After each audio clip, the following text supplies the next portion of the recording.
hoje nós estamos aqui para gravar o nosso segundo vídeo para explicar um pouquinho mais sobre a síndrome de Ehlers-Danlos, que é a condição que eu fui diagnosticada, né? Então, as pessoas confundem um pouquinho a síndrome com a hipermobilidade apenas. Então, assim, mais ou menos na literatura diz que os 50% da população, ela tem hipermobilidade.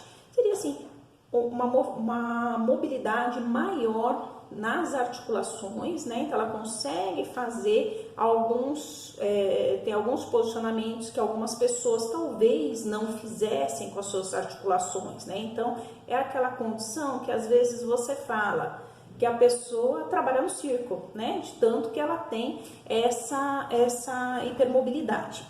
Muitos daqueles que entram na caixa e tudo mais são hipermóveis e eles têm essa hipermobilidade apenas, né?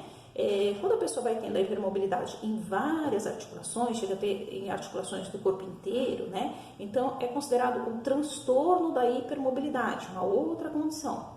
E aí, para ele ter o diagnóstico em síndrome de Ehlers-Danlos, ele precisa ter mais comprometimentos na área de colágeno, né? Então tem um score de Beighton que a pessoa tem que cumprir 9 itens desse score. Então quanto mais próximo de 9 ela tiver, mais ela vai estar se enquadrando nessa condição de SED, de síndrome de Ehlers-Danlos, tá?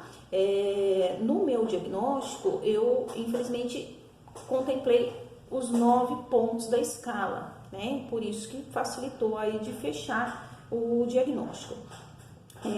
Não é uma condição apenas de mobilidade articular, né? Então, como ela está ligada a uma alteração do colágeno, e a gente tem colágeno no corpo inteiro, então ela acaba dando alterações sistêmicas, né? Esse foi o agravamento da minha condição. Então, eu tenho uma desmotilidade grave de esôfago, né, e movimentação de intestino.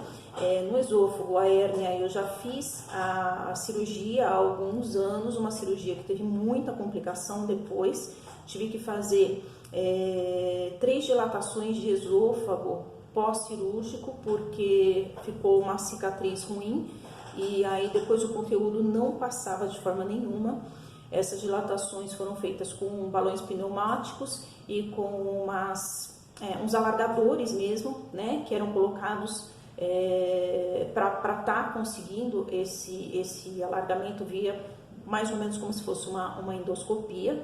Isso tem mais de 10 anos que eu fiz essa cirurgia e tem um comprometimento até hoje, porque hoje o meu esôfago, ele realmente, a movimentação dele é ruim, eu só consigo a deglutição pela força da gravidade estando sentada, né? Então assim, eu não consigo me alimentar deitada, e já aconteceu 2 episódios de eu ter que remover o conteúdo que ficou parado no esôfago, porque ele não desceu de forma nenhuma, né? Então eu tenho que tomar um cuidado muito grande com a minha mastigação.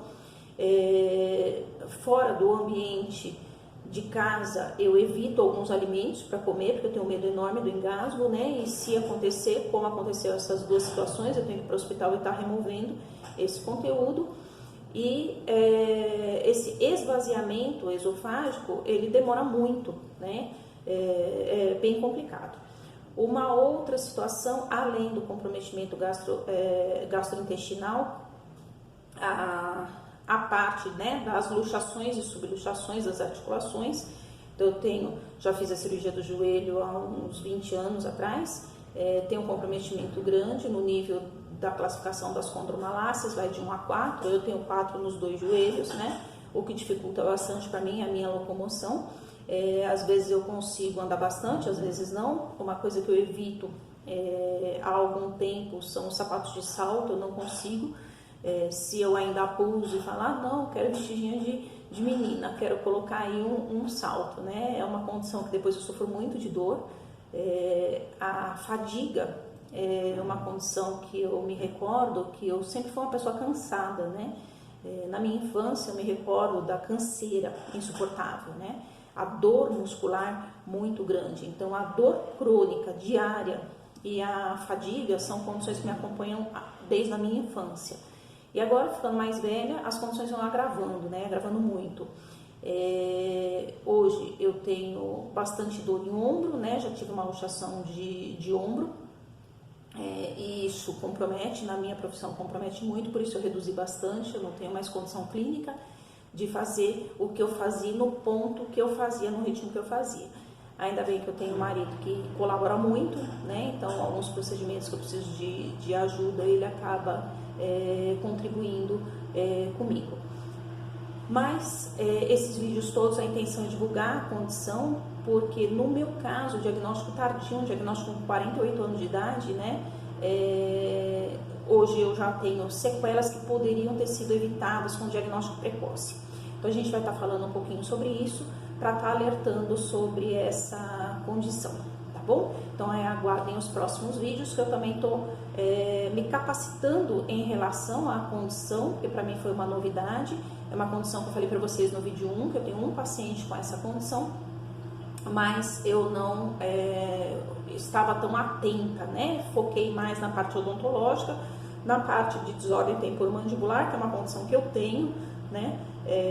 Mas a gente, como dentista, você acaba se autotratando, né? Então você trata ali a condição e acaba também não lembrando, não pesquisando, né? E talvez foi uma falha de eu não estar pesquisando uma condição sistêmica que eu tinha com uma condição de desordem temporomandibular que eu sempre tive, né?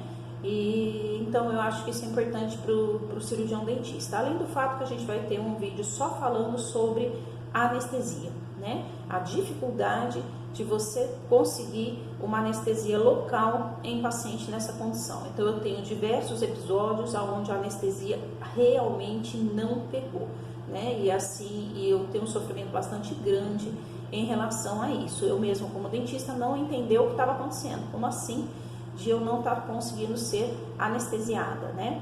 Então a gente vai conversar um pouquinho sobre isso, tá bom? Eu espero que vocês gostem dos vídeos, né? E a intenção é realmente a divulgação.